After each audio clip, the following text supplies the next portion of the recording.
Hegemonía o supervivencia del dominio mundial de Estados Unidos. 1. Prioridades y perspectivas. Hace unos años, Ernst Mayr, uno de los grandes de la biología contemporánea, publicó algunas reflexiones sobre las posibilidades de éxito en la búsqueda de inteligencia extraterrestre. Estimaba que las perspectivas eran muy pobres. Su raciocinio tenía que ver con el valor adaptativo de la que llamamos inteligencia superior. En el sentido de la organización intelectual propia del hombre, Mayr calculó el número de especies desde el origen de la vida en alrededor de 50.000 millones, de las cuales solo una alcanzó el tipo de inteligencia necesario para crear una civilización. Cosa se dio hace apenas muy poco. Tal vez unos 100.000 años atrás, la creencia general es que solo sobrevivió un pequeño grupo reproductor del que todos nosotros descendemos. Mayr planteó que la selección tal vez no propicia la organización intelectual de tipo humano. La historia de la vida en la Tierra, escribía, refuta la afirmación de que es mejor ser listo que estúpido, al menos si se juzga en términos de éxito biológico. Los escarabajos y las bacterias, por ejemplo, son muchísimo más exitosos que los hombres en términos de supervivencia. Asimismo, Mayr hizo la más bien lúgubre observación de que el promedio de vida de una especie es de unos 100.000 años. Ingresamos ahora en un periodo de la historia humana que podría dar respuesta a la pregunta de si es mejor ser listos que estúpidos. La perspectiva más esperanzadora está en que la pregunta no tenga respuesta.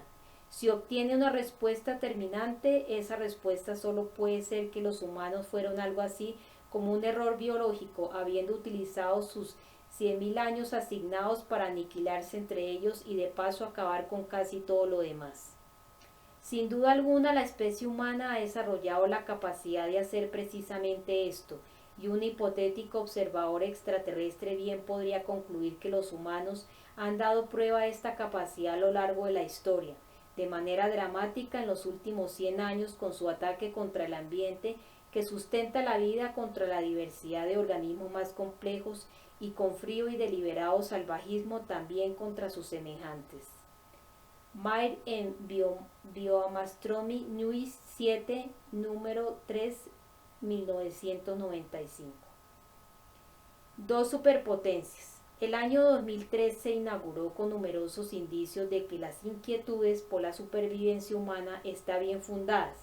Para dar unos pocos ejemplos, a principios de otoño de 2002, se supo que 40 años antes esquivamos por un pelo una guerra nuclear, posiblemente de carácter final. Acto seguido de esta alarmante revelación, el gobierno de Bush bloqueó los esfuerzos de la ONU para prohibir la militarización del espacio, lo que constituye una seria amenaza a la supervivencia. La administración Bush también puso fin a las negociaciones internacionales para impedir la guerra biológica y entró en acción para hacer inevitable el ataque a Irak, a pesar de una oposición popular sin precedente histórico.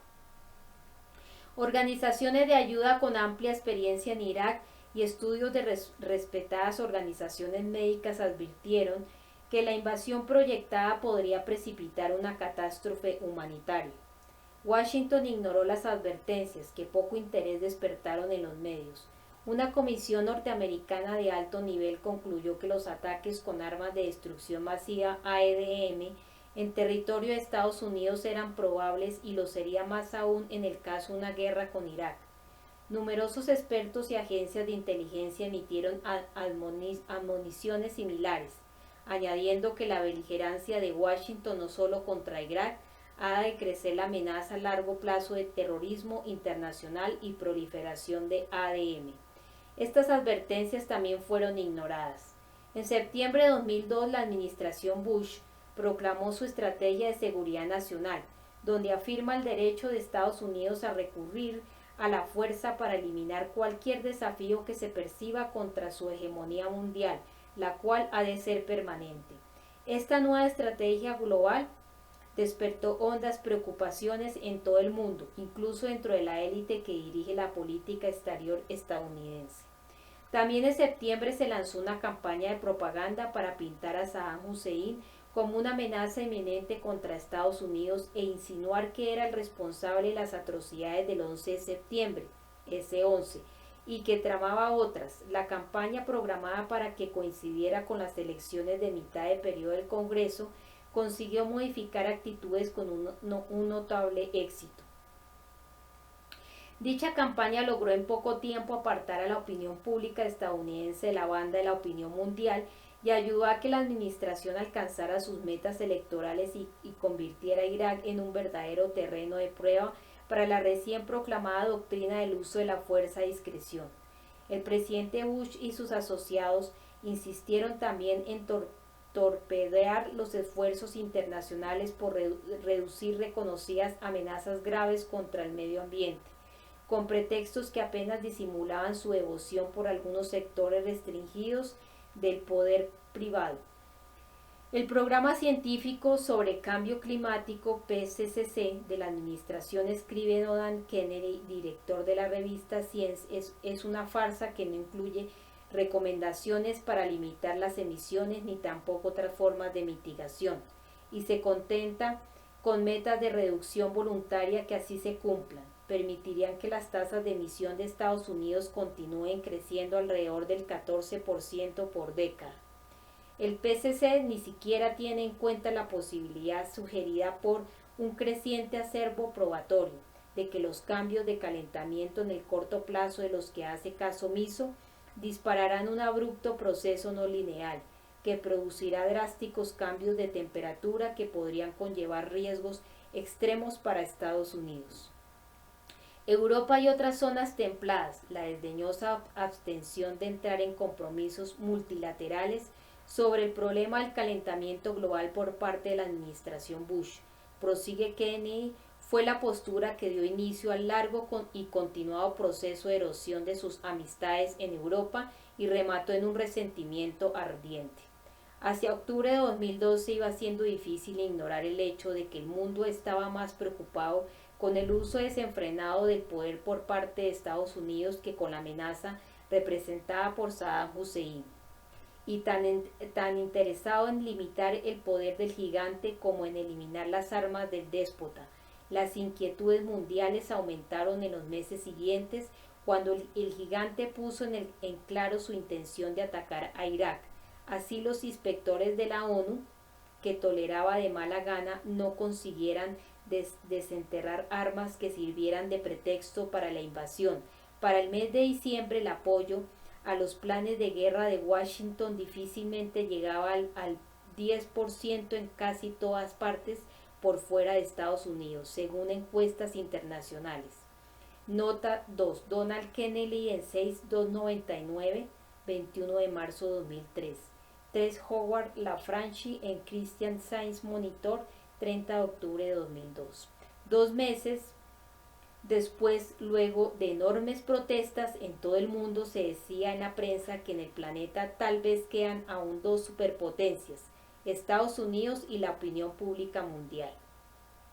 Entendiéndose aquí por Estados Unidos su poder estatal y no su opinión pública, ni siquiera la de las élites.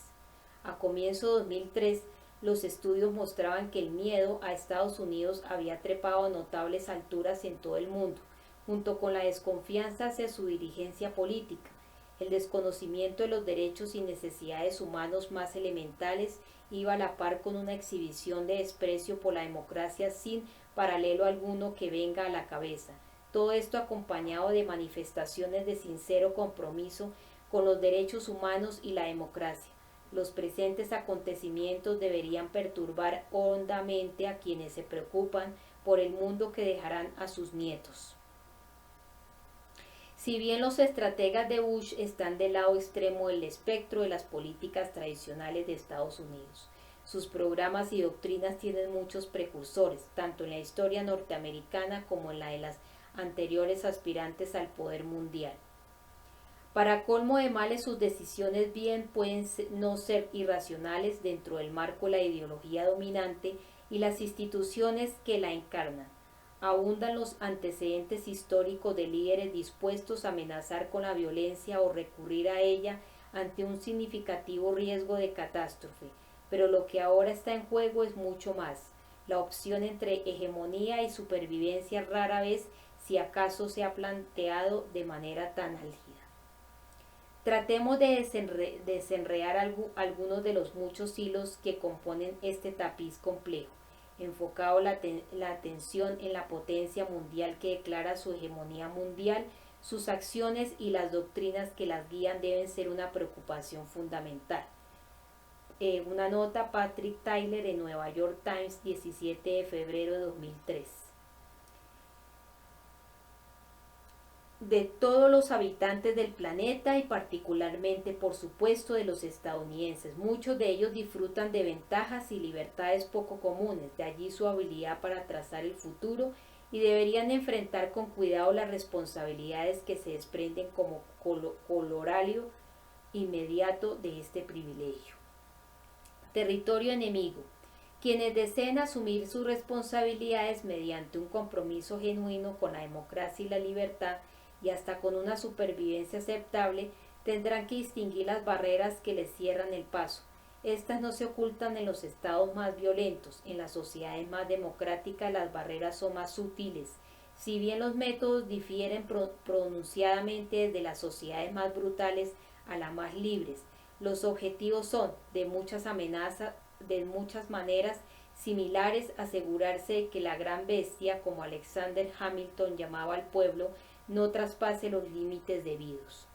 El control del común de la población ha sido siempre una de las preocupaciones dominantes del privilegio y el poder, especialmente desde la primera revolución democrática moderna en Inglaterra del siglo XVII. Los autodenominados hombres de primera calidad miraban consternados como una aturdida multitud de bestias con figura de hombre repudiada la estructura básica del conflicto civil que se libraba en Inglaterra entre la corona y el parlamento, y exigía un gobierno de compatriotas iguales a nosotros, que conozcan nuestras necesidades, y no de caballeros y señores que nos dictan leyes elegidos por temor y que únicamente nos oprimen y desconocen las aflicciones del pueblo.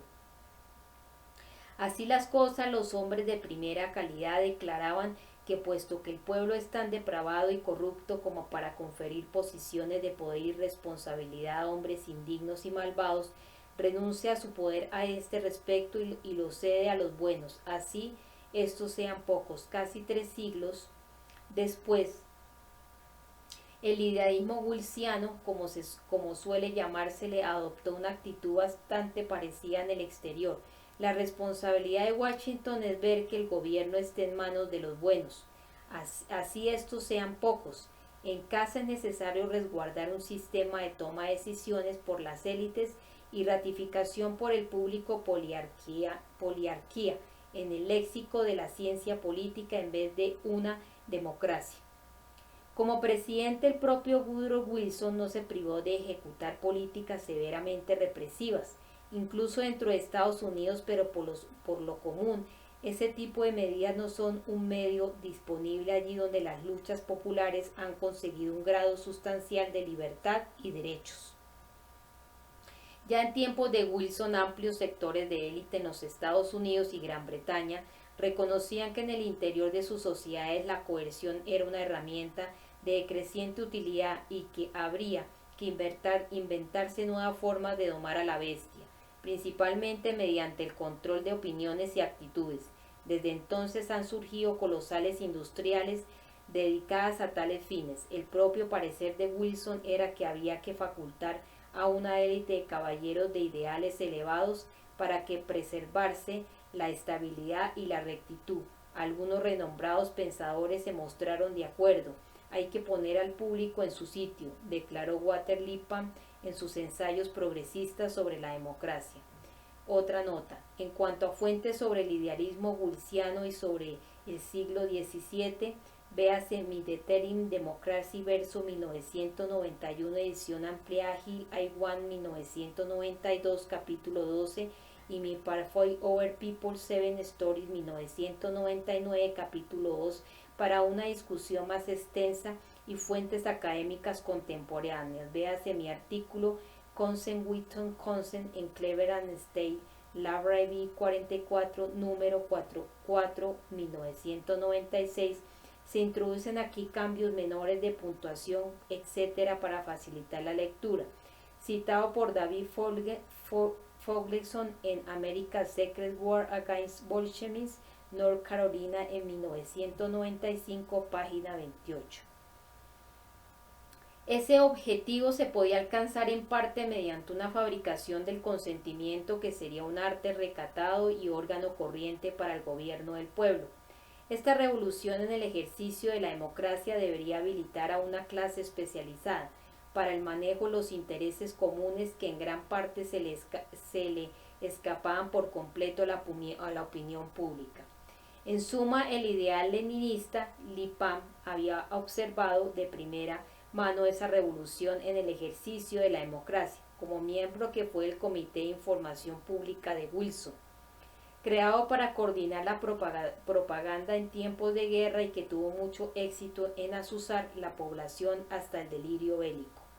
Aquellos hombres responsables que son los indicados para tomar decisiones, prosigue Lippmann, deben vivir libres del pisoteo y el bullicio de un rebaño azorado. Esos extraños entrometidos e ignorantes deben ser espectadores, no participantes. Pero la manada tiene sí una función, pisotear periódicamente a favor de este o aquel elemento de la clase dirigente en tiempo de elecciones. Lo que no se dice es que los hombres responsables alcanzan este estatus no por tener un talento o conocimientos especiales, sino por subordinarse voluntariamente a los sistemas del poder real y guardar lealtad a sus principios operativos de modo primordial a ese que dicta que las decisiones básicas sobre la vida social y económica se deben circunscribir a instituciones con un control autoritario vertical, en tanto que la participación de la bestia se debe limitar a una palestra pública mermada. Que tan mermada debe ser la palestra pública es objeto de debate. Las iniciativas neoliberales de los últimos 30 años se han dirigido a restringirla, dejando la toma de decisiones básicas en el seno de tiranías privadas que en gran medida no rinden cuentas, ligadas estrechamente unas con otras y con unos cuantos países poderosos. La democracia puede sobrevivir así, pero bajo una forma severamente reducida. Los sectores de ala Reagan-Bush han asumido una posición extrema a este respecto, pero de todos modos el abanico de políticas es bastante estrecho. Hay quienes sostienen que la democracia escasamente existe y se burlan de los expertos que efectivamente viven de contrastar los puntos más sutiles de las comedias de la cadena de televisión NBC, con la que pasa la cadena CBS durante las campañas electorales. Mediante un acuerdo tácito, los dos partidos principales conducen la contienda presidencial como una obra de kabuki político en la que los actores conocen sus papeles y todo el mundo se ciñe el texto, asumiendo poses imposibles de ser tomadas en serio. Si el público escapa a su marginalización y pasividad, nos encontramos ante una crisis de la democracia, que debe ser derrotada, explican los intelectuales liberales, en parte con medidas tendientes a corregir las instituciones responsables del adoctrinamiento de la juventud, colegios, universidades, iglesias y demás, y quizás hasta a través del control de los medios por parte del gobierno si la autocensura no basta. Al adoptar esos puntos de vista, los intelectuales contemporáneos deben en buenas fuentes constitucionales. James Madison sostenía que el poder debía ser delegado al caudal de la nación, el grupo de hombres más capaces que entienden que el papel del gobierno consiste en proteger a la minoría de los opulentos contra la mayoría. Precapitalista en su visión del mundo, Madison confiaba en que el estadista ilustrado y el filósofo benévolo que habrían de ejercer el poder discernirían el verdadero interés de su país y protegerían el interés público del daño de las mayorías democráticas. Madison tenía la esperanza de que el daño se evitara. Otra nota, Andrei Basevich, American Empire, Harvard, 2003, página 200 y siguientes. M.J. Kreuzer, S.P. Huntington y J. Watanuki, The Crisis of Democracy, New York University, 1975, informe a la Constitución Trilateral. Bajo el sistema de fragmentación ideado por él, en años posteriores llegó a temer que surgieran graves problemas con el probable aumento de quienes trabajarán en medio de todas las penurias de la vida, suspirando en secreto por una distribución más equitativa de sus beneficios. Gran parte de la historia moderna refleja estos conflictos sobre quién tomará las decisiones y cómo. El reconocimiento de que el control de la opinión es el fundamento del gobierno, del más depósito al más libre, se remonta por lo menos hasta David Hume, pero habría que hacer una precisión. Dicho control es mucho más importante en las sociedades más libres donde la obediencia no se puede mantener a latigazos. Es apenas natural que las instituciones modernas de control del pensamiento, llamado con franqueza propaganda antes de que la palabra cayera en desuso por sus connotaciones totalitaristas, hayan tenido origen en las sociedades más libres. Gran Bretaña fue pionera con su Ministerio de Información dedicado a dirigir el pensamiento en la mayoría del mundo. Wilson apareció poco después con su Comité de Información Pública. Su éxito propagandístico inspiró a los teóricos demócratas progresistas y a la moderna industria de las relaciones públicas, sobresalientes miembros del CIP como Lippmann y Edward Bernays. De modo muy explícito, se inspiraban en estos logros del control del pensamiento que Bernays llamaba ingeniería del asentimiento. La esencia misma del proceso democrático, el término propaganda, entró como vocablo a la Enciclopedia Británica en 1922 y a la Enciclopedia de las Ciencias Sociales una década después, con la sanción académica por parte de Harold Laswell de las nuevas técnicas para el control de la mente del público.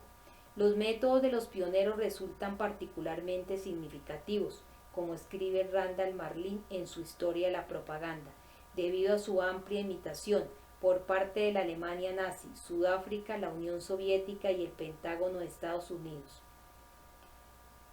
Aunque los éxitos de la industria de las relaciones públicas hacen que todos ellos parezcan diminutos, los problemas del control interno adquieren una gravedad particular cuando las autoridades del gobierno ejecutan políticas a las que se opone el grueso de la población. En tales casos, la dirigencia política puede verse tentada a seguir la senda de la administración Reagan, que estableció una oficina de diplomacia pública para fabricar consentimientos sobre sus devastadoras políticas en Centroamérica. Un alto funcionario del gobierno describió la Operación Verdad de esta oficina como una enorme operación psicológica como las que conducen los militares para influenciar a la población de un territorio vedado o enemigo. Una honesta caracterización de actitudes muy difundidas hacia la población nacional, territorio enemigo en el extranjero. Mientras que al enemigo interno se le suele controlar con propaganda intensiva, allende las fronteras se cuenta con medios más directos. Los líderes de la presente administración Bush, en su mayor parte reciclados de los sectores más reaccionarios de la administración Reagan-Bush I, lo ilustraron con toda claridad en su anterior paso por cargos públicos. Cuando la Iglesia y otros descarriados desafiaron al tradicional régimen de violencia y represión en los dominios centroamericanos del poder estadounidense, el gobierno de Reagan respondió con una guerra contra el terror declarada. Otra nota. Randall Marlin, Propaganda and the Ethics of Persuasion, Broadway, 2002. Para una discusión de esta vasta campaña de desinformación, véanse Mi Culture of Terrorism, son en 1988 y Necessary Illusions son en 1989, fundamentos especialmente en las revelaciones de Alfonso Chardy en el diario Miami Herald y en fuentes oficiales posteriores. Tan pronto tomó posesión en 1981, no sorprende que la iniciativa norteamericana se convirtiera al instante en una guerra terrorista, una campaña de matanzas, torturas y barbarie que pronto se extendió a otras regiones del planeta. En un país, Nicaragua, Washington había perdido el control de las fuerzas armadas que venían subyugando a su población, otro amargo legado del idealismo wilsoniano.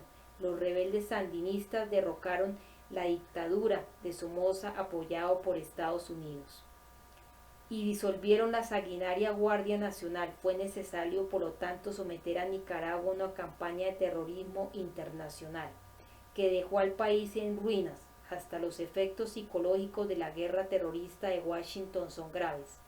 El espíritu de regocijo, vitalidad y optimismo que siguió al derrocamiento de la dictadura no pervivió mucho tiempo después de que la superpotencia imperante interviniera para frustrar toda esperanza de que una historia siniestra tomara al fin un nuevo rumbo. En los demás países centroamericanos, en la mira de la guerra contra el terror del reaganismo, las fuerzas equipadas y adiestradas por Estados Unidos mantuvieron el mando. Sin un ejército que defendiera a la población de los terroristas, o sea, de los propios organismos de seguridad. Las atrocidades fueron aún peores. El registro de asesinatos, torturas y devastación fue ampliamente difundido por organizaciones de derechos humanos, grupos eclesiásticos, estudiosos latinoamericanos y muchos otros, pero pocos supieron de él, antes de ser borrado por prontitud los ciudadanos del país con la mayor responsabilidad en ello. Para mediados de la década de 1980, las campañas terroristas apoyadas por Washington habían creado sociedades afectadas por otra nota sobre los estrechos límites del debate permitido. Véase My Necessary Illusion. Para estudios en caso de un plano más amplio, véase Edward Hernan y Noam Chomsky, Manufacturing Concept, Panteón 1988, edición actualizada 2012. Afectadas por el terror y el pánico, la intimidación colectiva y el miedo generalizado.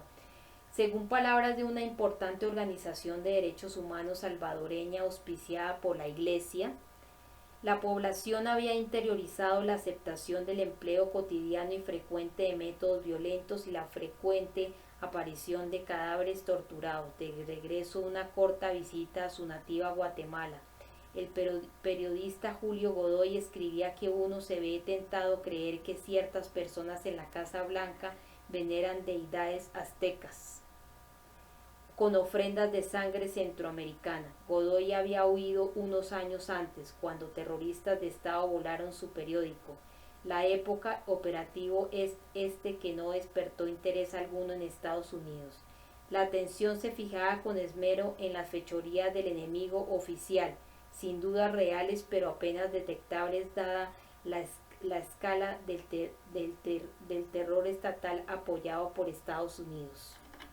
En la región, la Casa Blanca, como escribió Godoy, instaló en Centroamérica y brindó ayuda a fuerzas que fácilmente podían competir con la Securitate de Nicolás Ceausescu con el Premio Mundial de la Crueldad. Una vez los comandantes terroristas lograron sus objetivos, se citó en San Salvador con el fin de pasar revista a las consecuencias a un congreso de jesuitas y asociados seglares con sobrada experiencia personal en que fundamentarse independientemente de lo que habían observado en la tétrica década de los años 80. El Congreso concluyó que no basta con fijarse tan solo en el terror, no menos importante es explorar el peso que la cultura del terror ha tenido en la domesticación de las expectativas de la mayoría, impidiéndole contemplar alternativas a las exigencias de los poderosos, y esto no solo en América Central. Otra nota: Latin American Documental LADOC, Torture in Latin America, Lima, 1987, Julio Godoy, en National, 5 de marzo de 1990, 13, Juan Hernández Pico, en envío Nicaragua, marzo de 1994. La destrucción de la esperanza es un proyecto de importancia crucial y una vez se lleva a cabo, la democracia formal es permitida y hasta se prefiere. Así sea por cuestión de relaciones públicas, en círculos más sinceros se admite la verdad de mucho de todo esto. Desde luego quienes lo entienden más a fondo son las bestias con figura de hombre que sufren las consecuencias de desafiar los imperativos de la estabilidad y el orden. La segunda superpotencia, la opinión pública mundial, no debería escatimar esfuerzos en comprender estos asuntos si es que espera liberarse de las riendas que la sujetan y tomar en serio los ideales de justicia y libertad que con tanta facilidad brotan a flor de labios que tan difíciles son de proteger y fomentar. 2. La gran estrategia imperial. Hacia el otoño de 2002, en la agenda global de los estados más poderoso de la historia ocupaba una destacada posición la intención explícita de preservar su hegemonía mediante la amenaza o el uso de la fuerza, esa dimensión del poder en la que reina de manera suprema. En la retórica oficial de la Estrategia de Seguridad Nacional, nuestras fuerzas tendrán el poderío suficiente para disuadir a los adversarios potenciales de adelantar a una escalada militar con la esperanza de sobrepasar o igualar el poder de Estados Unidos. Un conocido experto en asuntos internacionales, John E. Kenberry, describe esta proclamación como una estrategia global que comienza con el compromiso fundamental de preservar un mundo unipolar donde Estados Unidos no tenga un rival a su altura, condición que ha de ser permanente de modo que ningún Estado o coalición pueda jamás desafiar a Estados Unidos en su condición de líder mundial. Protector y guardián de la ley. El declarado proceder hace que las reglas internacionales de la legítima defensa consagradas en el artículo 51 de la Carta de la ONU sean un poco menos que vacuas.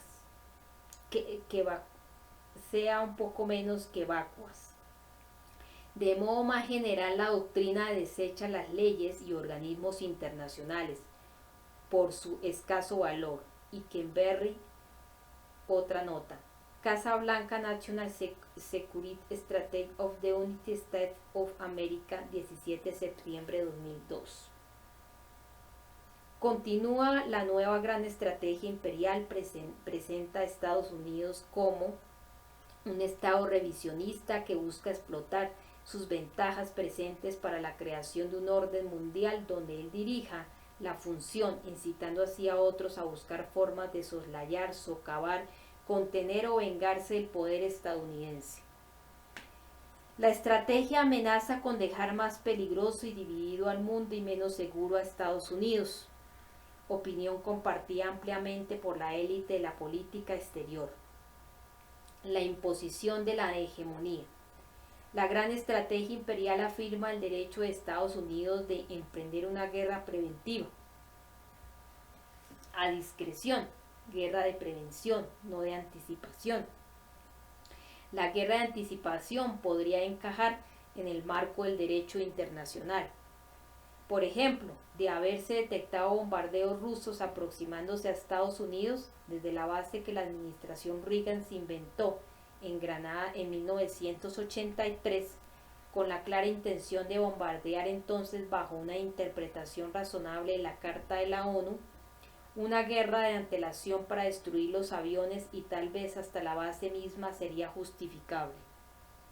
Durante muchos años Cuba, Nicaragua y muchos otros habrían podido ejercer igual derecho ante el ataque estadounidense, aunque es obvio que los débiles tendrían que estar locos para ejercer sus derechos.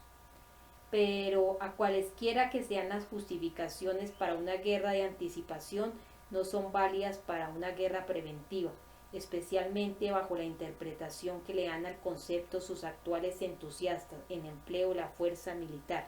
Otra nota, John E. Kenberry, Foreign Affairs, septiembre-octubre de 2002.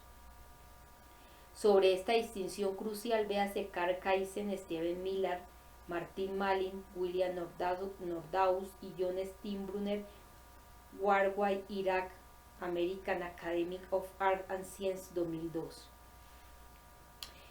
El empleo de la fuerza militar para eliminar una amenaza imaginada o inventada de modo que hasta el vocablo preventiva resulta demasiado benigno. La guerra preventiva cae en la categoría de los crímenes de guerra si de verdad es una idea a la que le llegó su coyuntura. El mundo está en tremendos aprietos. Al comienzo de la invasión de Irak, Arthur Schlesinger, el destacado historiador y consejero de Kennedy, escribió: el presidente adopta una política de defensa propia anticipada que se asemeja alarmantemente a la política seguida por el Japón imperial en Pearl Harbor. en una fecha que, como predijo un antiguo presidente de Estados Unidos, vive en la infamia. Franklin de Roosevelt tenía razón, pero hoy somos los estadounidenses quienes vivimos en la infamia. Agregó que la oleada mundial de solidaridad que envolvió a Estados Unidos después del 11 de septiembre ha dado paso a una oleada mundial de odio contra la arrogancia y el militarismo norteamericano, y que hasta en los países amigos el público ve a Bush como un mayor peligro contra la paz que Saddam Hussein. El experto en Derecho Internacional Richard Falk considera ineludible la conclusión de que la guerra de Irak fue un crimen contra la paz, del tipo de los que dieron pie en los juicios de Nuremberg a la acusación, juzgamiento y castigo de los líderes alemanes capturados. Algunos defensores de la estrategia reconocen que esta atropella la legislación internacional, pero no ven problema alguno en eso. El aparato entero del derecho internacional es mera palabrería, escribe el legista Michael Glennon. El magno intento de sujetar el imperio de la fuerza al imperio de la ley debería ser arrojado. Otra nota. Steve Wiesman en New York Times, 23 de marzo 2003. Arthur Schindler en Los Angeles Times, 23 de marzo 2003. Richard Falk en Frontline 2020, número 8, India, 12-15 de abril de 2003. Debería ser arrojado al cenicero de la historia, una postura conveniente para el único Estado que está en capacidad de abrazar la nueva ausencia de reglas en favor de sus designios, puesto que gasta casi todo, como todo el resto del mundo en su conjunto, en instrumentos de violencia, y está abriendo nuevas y peligrosas sendas en el desarrollo de medios de destrucción contra la casi unánime oposición del planeta. La prueba de que el sistema es pura palabrería es simple. Washington dejó en claro que se propone hacer todo lo que esté en su poder para mantener su preeminencia. Luego anunció que desconocería el Consejo de Seguridad de la ONU. Con respecto a Irak, declaró en forma más general que en adelante no acatará las normas de la Carta de la ONU sobre el empleo de la fuerza. Quod eram demonstrum, en conformidad a las normas se desplomaron y todo el edificio se vino abajo. Esto, concluye Glennon, es bueno ya que Estados Unidos es el líder de los estados ilustrados y por lo tanto debe resistir cualquier intento encaminado a contener su empleo de la fuerza. El líder ilustrado también está en libertad de cambiar las reglas a discreción. Cuando las fuerzas militares que ocupan a Irak no lograron desenterrar las armas de destrucción masiva que supuestamente justificaban la invasión, la posición del gobierno pasó de la certeza absoluta de que Irak poseía ADM en una escala que exigía una intervención militar inmediata a la afirmación de que los cargos levantados por Estados Unidos se justificaban por el descubrimiento de equipos que potencialmente podrían ser empleados para la producción de armas. Altos funcionarios propusieron refinar el controvertido concepto de guerra preventiva para otorgarle a Washington el derecho a emprender acciones militares contra el país que posee armas letales en cantidades masivas. La revisión indica que ahora la administración actuará contra cualquier. Otra nota. Michael Glennon en Foreign Affairs, mayo-junio de 2003 y mayo-junio de 1999. Contra cualquier régimen hostil que tenga apenas la intención y la capacidad de desarrollar ADM. Casi cualquier país posee el potencial y la capacidad de producir ADM, y la intención depende de quien la mira. De ahí que la versión refinada de la gran estrategia otorgue efectivamente a Washington el derecho a la agresión arbitraria. El haber bajado el límite al uso de la fuerza es la consecuencia más significativa del derrumbe del pregonado argumento a favor de la invasión.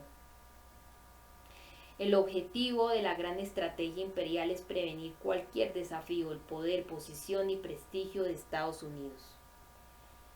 Las palabras citadas no pertenecen a Dick Cheney o Donald Rumsfeld ni a ningún otro de los reaccionarios estatistas que formularon la Estrategia de Seguridad Nacional de septiembre de 2002.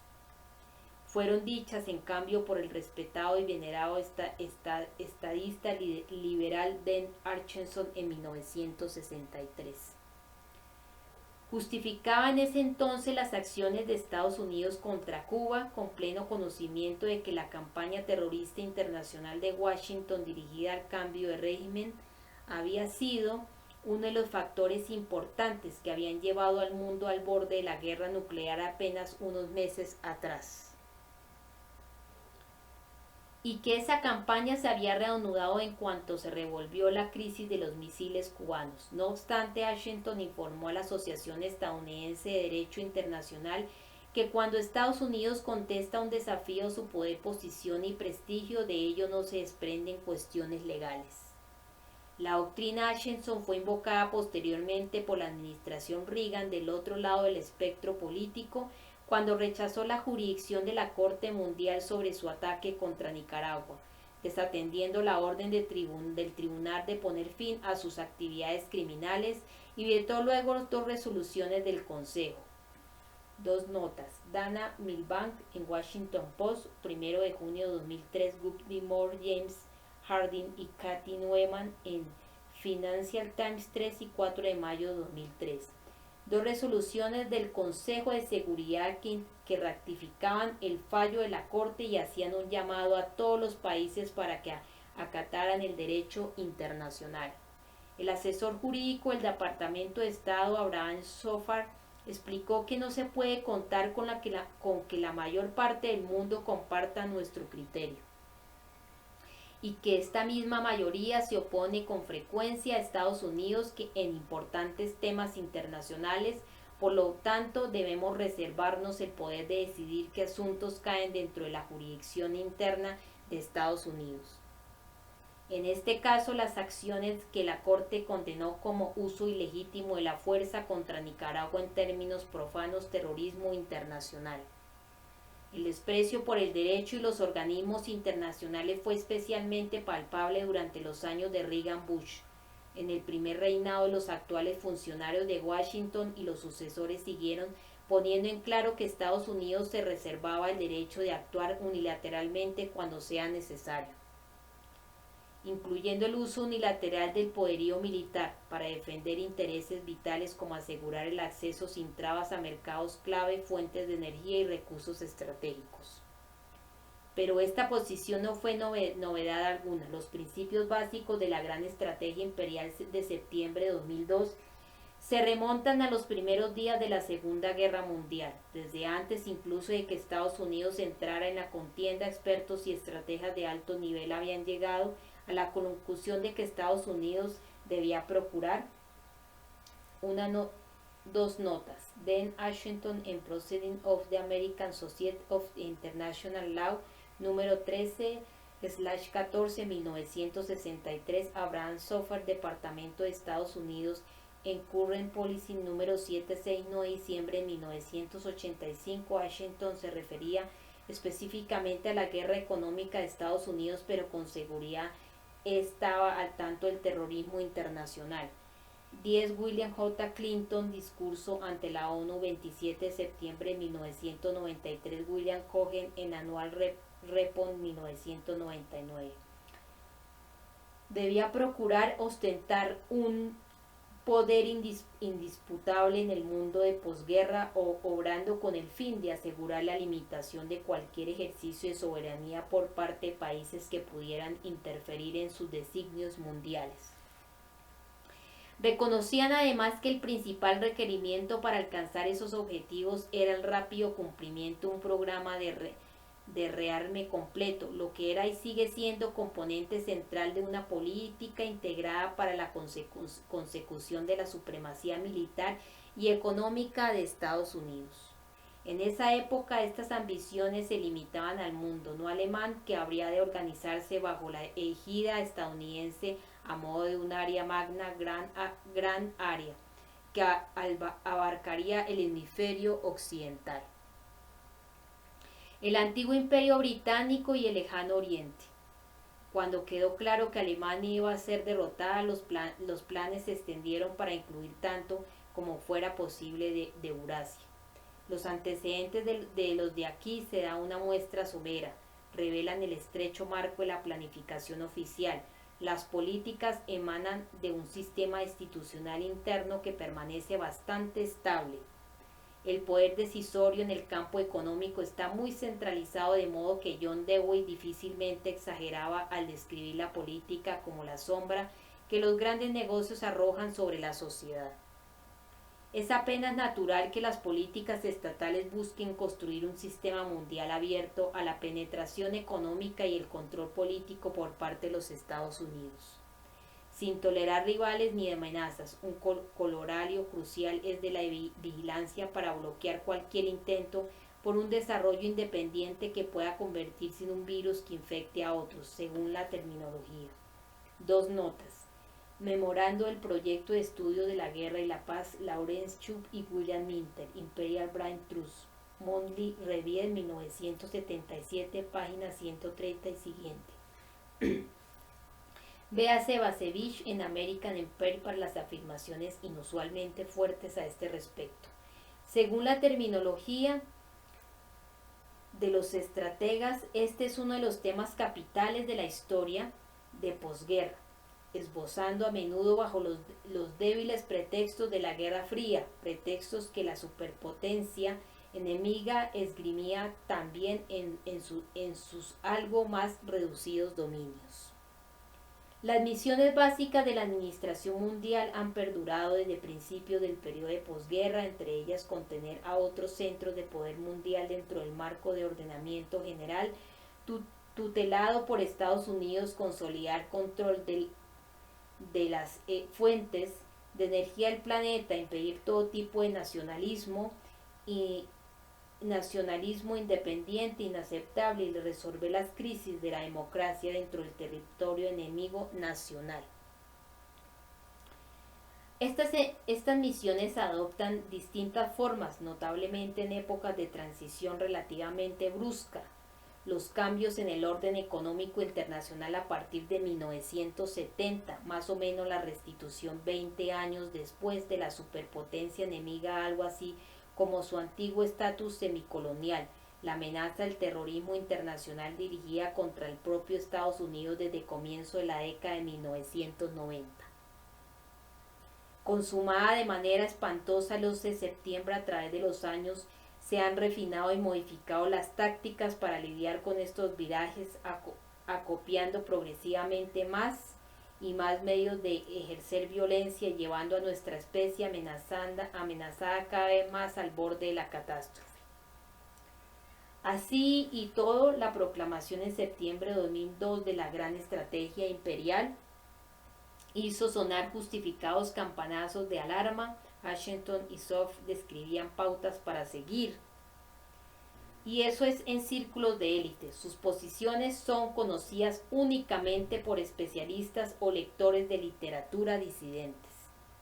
De otros casos se podría decir que eran repeticiones que personajes curtidos en asuntos mundiales hacían de la vieja máxima de Tucídides, según la cual los países grandes hacen lo que quieren hacer y los pequeños aceptan lo que tienen que aceptar. En contraste, Cheney, Roosevelt, Powell y compañía están declarando oficialmente una política aún más extremista que apunta a una perenne hegemonía mundial mediante el recurso de la fuerza donde quiera que sea necesario. Buscan hacerse oír y tomaron medidas en el acto para notificar al mundo que iban en serio. La diferencia es significativa. Nuevas normas del derecho internacional. La declaración de la estrategia global fue correctamente interpretada como un paso siniestro en el concierto mundial. No basta, sin embargo, con que una gran potencia declare una política oficial. Debe pasar a establecer esta política como una nueva norma del derecho internacional mediante la realización de acciones ejemplarizantes. Distinguidos expertos e intelectuales públicos pueden entonces explicar seriamente que como la ley es un instrumento vivo y flexible, la nueva norma sirve ahora como guía para la acción. Así como el anuncio de la nueva estrategia empezaron a redoblar los tambores de la guerra a fin de despertar el entusiasmo público a favor de un ataque contra Irak. Simultáneamente se inauguraba la campaña para las elecciones de mitad de periodo. Hay que tener en mente esta condición ya mencionada atrás. El objetivo de la guerra preventiva debe tener varias características. 1. Debe estar virtualmente indefenso. 2. Debe ser lo suficientemente importante como para justificar el esfuerzo. 3. Hay que encontrar la forma de presentarlo como el mal supremo, un peligro inminente contra la humanidad.